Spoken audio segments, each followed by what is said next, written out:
Hey, I'm Randy. And I'm Daniel.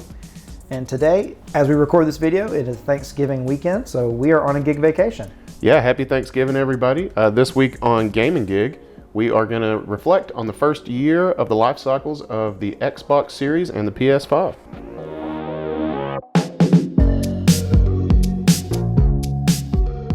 So now that we've kind of reached that 1 year mark that these consoles have been out, we kind of wanted to talk about the pros and cons of each, maybe which one we prefer, maybe what we use them both for since we both have them, things like that.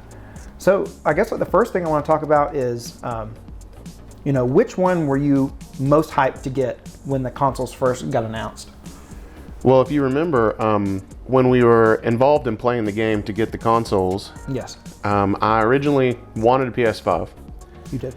And struggled mightily to get one. Mm-hmm. And eventually I was like, I don't give a crap. I just want to get one of them. And you talked me out of it and you were like, no, man, the PS5's got more swag. Mm-hmm. So, and I was more hyped for the PS5. So I, to make a long story short, I was more hyped for the PS5, but for different reasons than I ended up being hyped for the Series X. Now, I remember at one point you kind of flip-flopped before you got either, and you kind of first said, I want a PS5, and then you kind of changed your mind. You said, now I'm really thinking I want a Series X, and then you went back to the PS5. So I can't remember why you had turned and decided you wanted a Series X. Oh, I remember. Well, I've always been a big Gears fan, so that's Xbox exclusive. Oh, yeah. But Game Pass, honestly. Oh, yeah, Game Pass, yeah. Because I knew that if I had an Xbox, I would immediately be able to play hundreds and hundreds of good games. Right, yeah, absolutely. And I think that's, honestly, Game Pass is the big draw, was the big draw that brought me to the Series X. But certainly at first, I was way more hyped for the PS5. Probably because of, PlayStation exclusive games being some of the most important games that I've ever played, and some of the best ones I played. Preach. So I think that just that in general kind of drew me to the PS5 because I knew what PlayStation had done in the past with its exclusive games, and just anticipating the games that were coming up. Games like Ragnarok, stuff like that. Yeah, Ragnarok, and eventually Horizon Forbidden West, and the list goes on. I was also really hyped to play Rift Apart. Right. Yeah. Absolutely. It's another big one. And the whole hardware aspect of the controller with the adaptive triggers and all that. I mean, it was definitely more alluring to me at first than a Series X, because I knew what the Series X controller was going to be like, and it's great, but it's maybe not as innovative as the PS5. Yeah. And another thing that Xbox has done is that, because they've been so accessible with their new releases, and that even if they don't play on Xbox One, which I think all of them still do. I think you're right. But even the ones that won't be on Xbox One, you can still stream. And so, through xCloud. So you really don't necessarily have to have a Series X. You don't have to have the most, current gen, hardware to play the most current gen games. Yeah, and that's a really cool approach. I mean, it's kind of a future, maybe a forward-thinking approach, if you ask me. I mean, I know I've been quoted before as saying that eventually streaming's the way of the future. And it is kind of sad to think about, but I do think things are going to continue to go in that direction, and just be more and more digital. I mean, especially with the new, PS5 and Xbox both releasing consoles with no disc drive. Right, exactly. And this is the first, new set of hardware that we've ever had that did that. So I think that's certainly an indication of what the future is going to be like. But also, this is the first, new generation of games that you really don't need the new consoles to play. And I think that kind of has made a lot of people realize that because they don't have to have a Series X, that maybe when they have to choose between the two, maybe they just lean PS5, Mm-hmm. Yeah, and I think I was kind of in that boat. Yeah, I certainly was at first, and I ended up getting them both. And just for a little bit of context, I got a PS5 back at the very beginning. It was like within the first few days of 2021. So I didn't get one on launch, but I got one, a couple months after launch. And got the PS5 and loved it. But it was pretty soon after that, a few months later, that I decided I really wanted a an Xbox for Game Pass, and I considered and I looked into getting just an Xbox One because I thought maybe I could get this cheaper. I don't have to play the game, the craziness of trying to buy one. But I never found one for a decent price, and I ended up getting lucky and being able to purchase the Series X. And in hindsight, I'm really glad I did that because I love the Series X. But I wasn't like super sold on having to have a Series X because of all the things we just talked about, because I could have played all the games. I really just wanted Game Pass. And I think that Microsoft is really onto something with Game Pass. And even if you just purchase a Series X or even any Xbox in general just for Game Pass, I think you're getting one of the best, if not the best value in gaming right now that you could possibly do. I really do think that if you just bought Game Pass and you had nothing else, you weren't able to purchase any other outside games, you could still play all the time. Oh, you'd be able to fill any free time that you might come across. Oh yeah, absolutely. And I had an Xbox One that I picked up from a friend, the original Xbox One, the VCR model, and I did play Game Pass on it all the time. I played all the Gears games on it, and what eventually sold me on I've got to get a Series X, as you know, was the ridiculous load times from Sea of Thieves. Right. Yeah. I mean, it was just completely debilitating. Right. Yeah. It played fine once you loaded in, but it would take you 30 minutes to load in. Yeah, 30 minutes is a bit of an exaggeration, but I know exactly what you're saying. I timed it, man. I'm telling you. There were times when it was 29 minutes. There were times when it was 31 minutes. But if you know your averages, that's going to come out to 30. There's going to be people who listen to this who haven't played Sea of Thieves, and they're really going to believe it took you 30 minutes to load it. Okay, maybe take some of the things I say with a grain of salt. But it was some long load times, and it did play fine once you got in. Yeah. But life is much better now that I have the Series X. Yeah. And also, we bought these. There's some parallels between us that maybe our audience will eventually begin to pick up on. But we have the same TV. Aside from yours is just the bigger model. And we bought them, for the 4K and 120 hertz gaming. Yeah. And that's another thing I couldn't do on that old Xbox One. So. Right, you were stuck with the 1080 at best and the 60 hertz, at best. Whereas, the Series X can do the 120, frames per second, which is awesome on certain games. But getting back to our conversation of PS5 versus Series X, let's talk controllers. I think this is you interact with the console through the controller. So, what's your thoughts on the DualSense versus the Series X controller? Well, I'm holding a DualSense right now, and I love it. First of all, it's really big, and I have really big hands, so I like that. It's a big controller. Yeah. It's probably the biggest controller It's definitely the biggest controller. Yeah. I mean, if I go back and forth here between DualSense and Series X, yeah, it's definitely bigger. I like the D-pad better, for sure, on the PS5 controller, even though it is kind of odd that it's like the buttons are kind of buried there, you don't actually see the T of the D-pad. But that's the way it's always been for PlayStation. Yeah, and it feels fine. It's got a little give to it. I like it. I do not like the D-pad on the Series X controller. I don't know if you can hear that, but it's very clicky, and I do not like that. But I think the biggest selling point clearly is the adaptive triggers on the PS5. Yeah, I agree with you. I think the PS5 controller is one of my favorite controllers I've ever played on. I love how big it is. I love, some may say it's too big, but I think it's just the perfect amount. I think people I don't have huge hands. I'd say I have medium-sized hands. I think it fits me perfectly. But someone like you who has really big hands, I bet this DualSense controller just feels awesome. It does. It feels great. The Series X controller, I think, is a really great controller, and I think it's the best.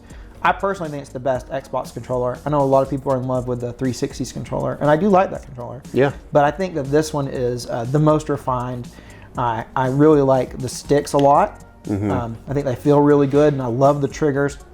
And the buttons I have no problem with. They're pretty similar to the DualSense, honestly. Do you like the offset triggers better on an Xbox, or do you like the lower, not triggers, joysticks?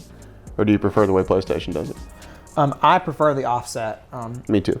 Just in general, I think it's more comfortable because I'm more often using the joystick on the left hand than I am the D-pad. Yep. And so whatever's on top is the thing I prefer to have there. So, or I should say, whatever I'm using the most, I prefer to have on top. And I think we've talked about this many times. But so the offset joysticks, I think, make the Series X controller, it sweetens the deal on it. I wish it was a little bigger. It's not that it's a small controller, but it's a compact controller. It is. And I think about it compared to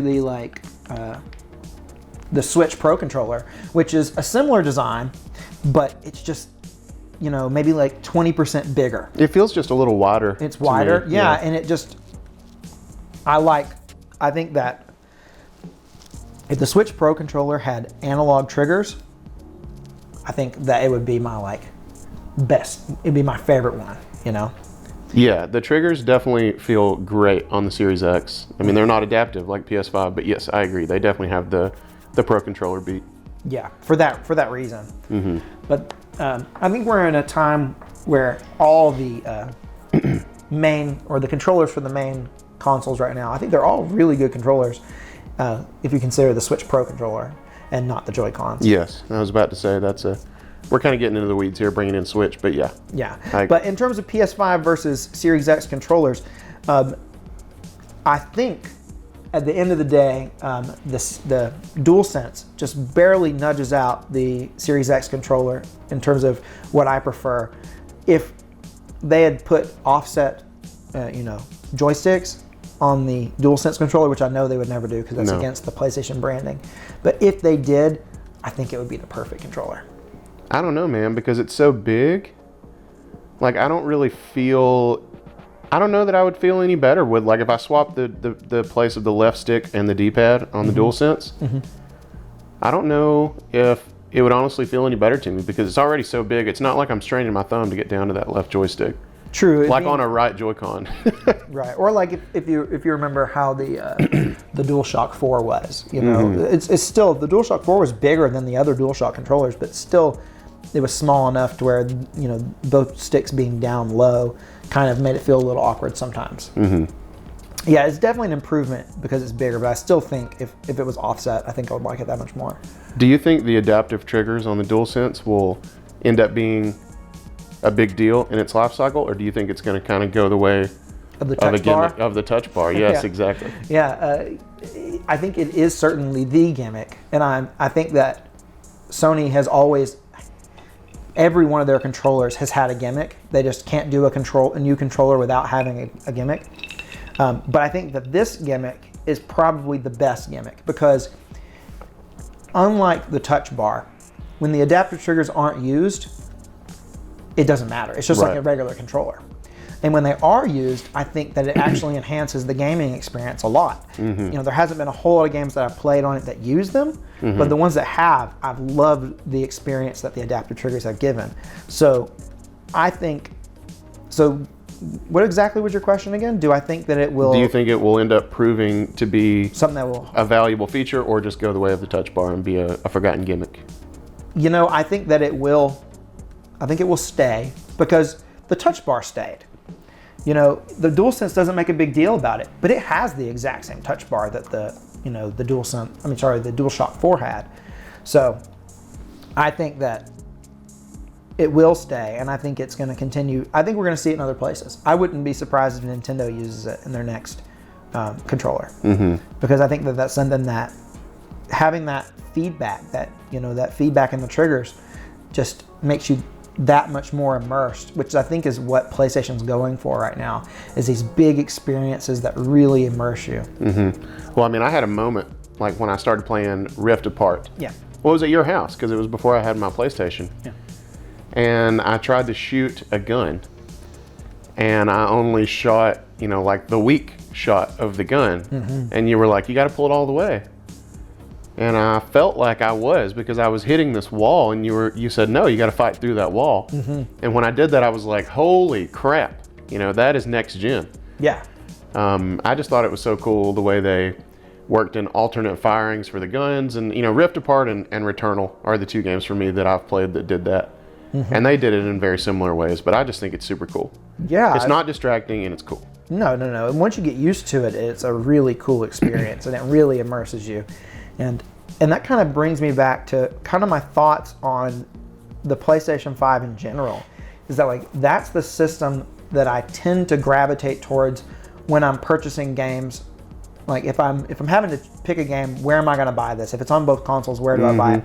If it's an experience that I'm planning on getting really immersed in and something that I'm, it's like a more single player experience that I'm really wanting to experience on my own, I will generally pick it up on the PS5 because of things like that. Not that every developer utilizes the adaptive triggers, Right. but it's kind of just creates. The PS5 has created this sort of atmosphere in my mind, or kind of a vibe, and that's what I tend to go towards on that system. Whereas the Series X is more about, well, let's just talk a little about the Series X and I'll get into it, because it's really, for the Series X, I really think about how quick and easy it is to swap between games, because it has, quick resume. Quick resume. And that is just such a cool thing that I think the PS5 really is lacking. And because you have so many games at your disposal with Game Pass, Right. that makes a lot of sense. Yeah, absolutely.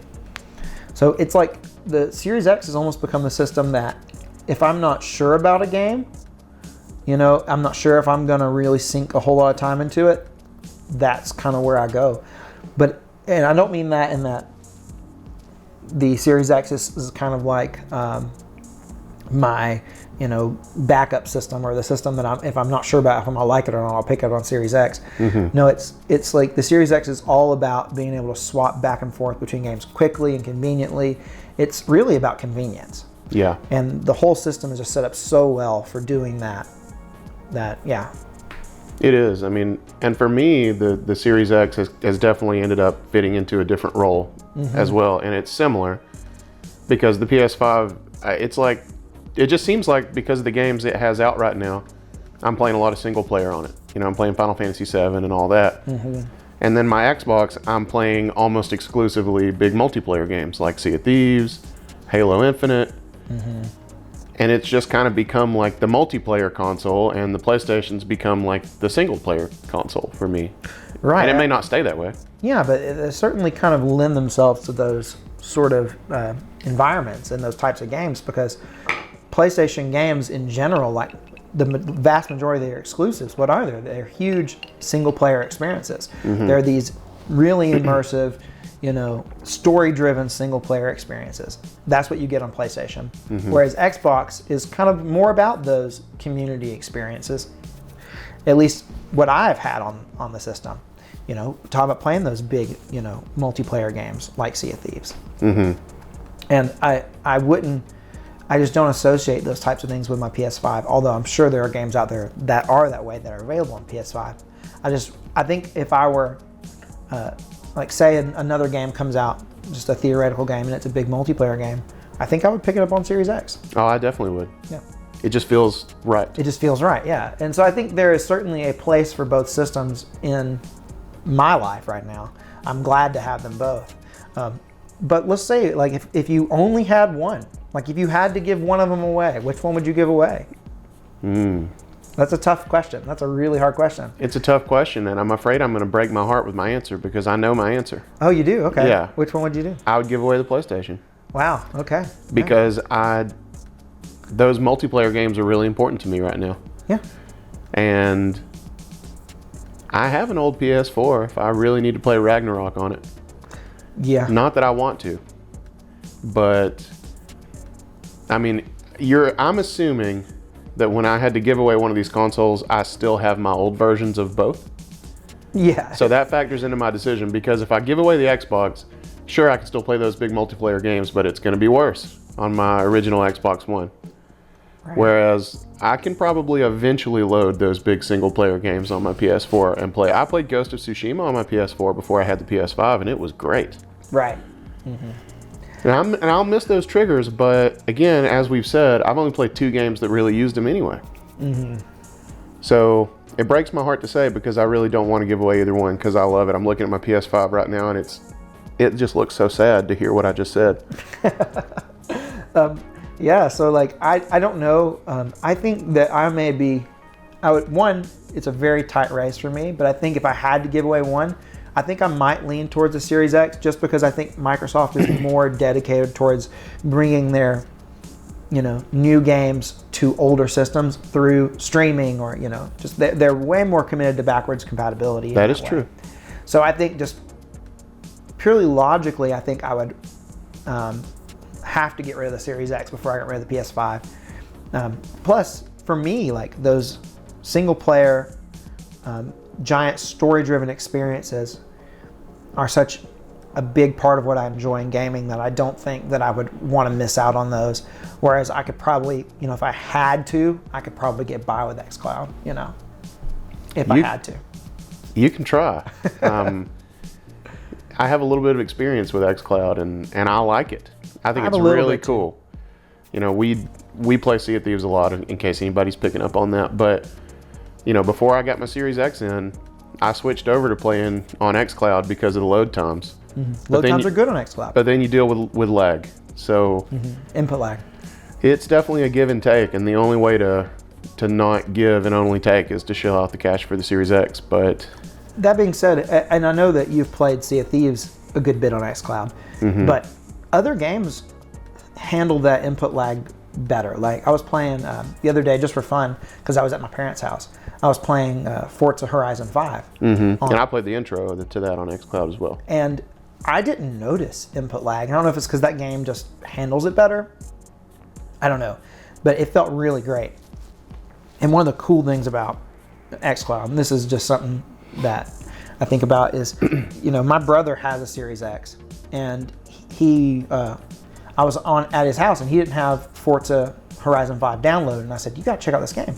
And he's like, oh, I don't have any space on my hard drive. It's completely full. And I said, well, hey, I just pulled it up on xCloud and started playing it right then. Yeah, and that's really cool. That was super cool. Yes. Didn't have to wait for it to download. And I just got to show him that intro sequence. That's a power move. Yeah, that's pretty cool. So, I think that is one of the things that, xCloud is so cool that I think that's why if I had to get rid of one, I think I'd get rid of the Xbox because at least I'd still have xCloud. Yeah. It's a really tough call. Yeah, it's a tough call. I mean, when I think about, I don't want to just rehash what I said, but when I think about those big PS5 or PlayStation exclusives that are coming, like Ragnarok, I know it's not a PS5 exclusive. So I know I could play that on PS4, and I think, and I know I'm kind of pulling this out of thin air because you can't know this yet because the game's not out, but I would wager that experience with Ragnarok on a PS4 is going to be more consistent and probably higher quality aside from the graphics than playing something like Sea of Thieves and Halo Infinite on xCloud. I would hope that it would be. I hope it's a good experience for people who haven't been able to get a PS5 or don't want one, but want to play that game. Yes. I hope it's great. I hope we don't have like a Cyberpunk situation where it just doesn't run on PS4, Oh, I didn't consider it. Please don't put that evil on Kratos. Well, and I think that Sony will put in the time to make sure it plays well on PS4. I don't think it's going to happen, but it could. Not going to turn into a CD Projekt Wrecked situation. So I think it kind of brings us to the final question of, and maybe we just answered it by saying which ones we can give away. But at the end of the day, we have both these consoles. It's been a year now. After a year from release, we haven't. Neither of us had the entire year. Right. But what do you think about, which console comes on top? If you were giving someone advice and they said, hey, I want to pick one of these, what would you tell them? I think you'd have to find out what exclusive they like, what exclusives they're fans of. If they're like me and they've been a Gears fan forever, you can't overlook that because you're not going to be able to play it on PlayStation. Right. But if you've been a God of War fan forever, you're not going to be able to play that on Xbox. Same thing with Halo, same thing with things like The Last of Us, which we didn't even mention, but man, that needs to be considered. Yeah. If you haven't played that, don't even think about the Xbox. Buy the system you can play that on.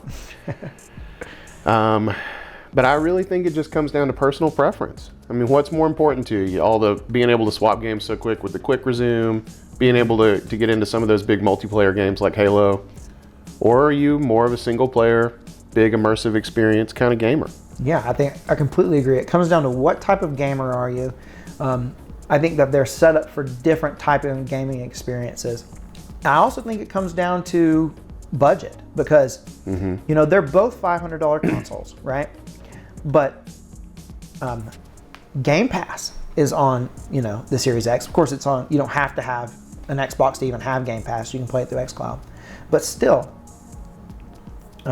Game Pass is there. So at $15 a month, I think Game Pass is such a great budget way to play games. And if you only have the $500 to buy the console, and then you're not really sure about how much money you're going to spend on games, I think I would lean towards the Xbox, just because with $15 a month, you're going to be able to play. It'll keep you busy all the time. There'll always be something to play. I agree. And another thing we haven't considered on the subject of price is the digital-only versions of both. The Series S or the digital-only PS5. Which are $100 different from They are. The PS5 digital edition is $399.99. Saves you a penny there. And the a 512 gigabyte Series S is $299.99. And I think it only comes in the 512 gigabyte. Yeah, it might. So, right. And I think that the Series S, talking about that, and it being $300, that's such a great price point. Especially when you consider that it's still got xCloud on it now. So you can stream whatever games you want. And Game Pass being $15 for Game Pass Ultimate. Plus the $300 system, yeah. Right. Before you have spent as much as you would on a digital-only PS5, you can buy 6.67 months of Game Pass Ultimate. There you go. That's a big deal. 2/3 of a year included with Game Pass before you spend as much as you would on that digital-only PS5. Well, that's just a little over half a year, but yes. Oh, crap. You're right. Well, math isn't, your strongest. Never been good at it. No. Just so you guys know, Daniel is a math teacher. That's his main job. It is. So. Yeah. Nobody's perfect, Randy. No. So, yeah. I'm on Thanksgiving break, man. I don't have to do math again until tomorrow. Yeah, so I think if budget, no matter what, if budget is involved, if you're really concerned about the budget, a Series S, you don't have to play the crazy game to go buy it. Because I've seen the Series S in stock at our local Walmart multiple times. Yeah. So you can just go over there and buy one. And then you add Game Pass on top of that, and you've got a gaming system that is going to it'll be a really great budget gaming system. Xbox is certainly offering a better product when it comes to budget. The PS5, on the other hand, I think has better exclusive games in general. When you look at the big picture, I think it's got better exclusive games. So if you're really into I think you're right. that, I think that the PS5 would be a better choice. And I personally am. So that's why I kind of gravitated towards the PS5 initially. I'm glad to have them both, though. Well, I think I could flip-flop back on this indefinitely if I think about it too much. Because when I think about the exclusives and I remember The Last of Us, that's a big deal, but I've already played it. Yeah. So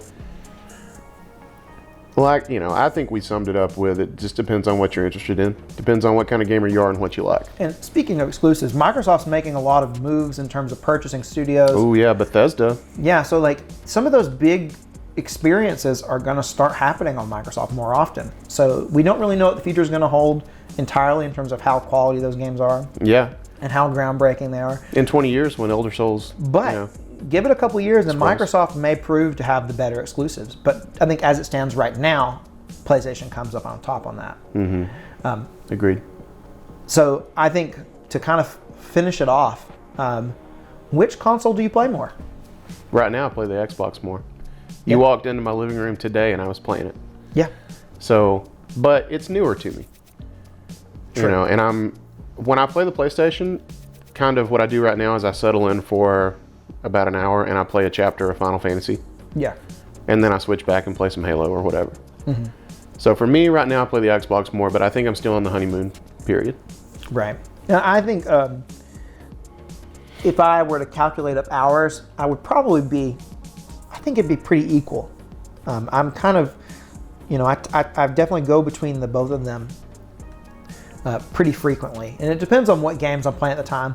Sometimes, like right now, I just happen to be playing games that are not on PlayStation. I'm playing Psychonauts 2, I'm playing Forza Horizon 5, and I'm, of course, playing Sea of Thieves all the time. So those 3 games are on Xbox, and I just happen to not be playing a PlayStation game. But there are times, like a few weeks ago, I was playing only PS5 games, and I was just completely ignoring the Series X, except for Sea of Thieves, of course. Yeah.